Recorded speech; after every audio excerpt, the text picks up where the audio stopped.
વડોદરાના સાવલીમાં તંત્રની અણઆવડતનો એક ઉત્તમ નમૂનો સામે આવ્યો છે। પહેલા ભર બપોરે ચાલુ રાખવામાં આવી સ્ટ્રીટ લાઇટ, રાત્રિના સમયે બંધ કરી દેવાઈ સ્ટ્રીટ લાઇટ। રાત્રે સ્ટ્રીટ લાઇટ બંધ હોવાથી લોકોને મુશ્કેલી પડી। તંત્રની કામગીરી સામે લોકોનો આક્ષેપ છે, લોકોનો આક્રોશ છે। થોડા દિવસે લાઇટો ચાલુ રાખી તંત્ર બંધ કરે છે।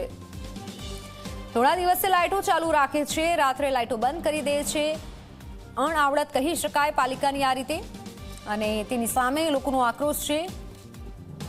આપ જુઓ કે જ્યારે થોડા દિવસે લાઇટની જરૂર નથી હોતી ત્યારે સ્ટ્રીટ લાઇટ ચાલુ છે, અને રાત્રિના સમયે જ્યારે સ્ટ્રીટ લાઇટની જરૂર હોય છે ત્યાં સ્ટ્રીટ લાઇટ બંધ છે, જેથી વાહન ચાલકોને લોકોને પણ અગવડતા પડી રહી છે। તંત્રમાં કોઈ જાણે કે ધ્યાન ન આપતું હોય તેવું લાગી રહ્યું છે। રાત્રે લાઇટો બંધ રહેતા લોકોની મુશ્કેલી પડી રહી છે, અને આવી કામગીરી સામે વિરોધ ઉઠ્યો છે। ત્યારે લોકોને મુશ્કેલી પડે તો ભલે પડે, પણ અણઆવડતનો આ ઉત્તમ નમૂનો છે।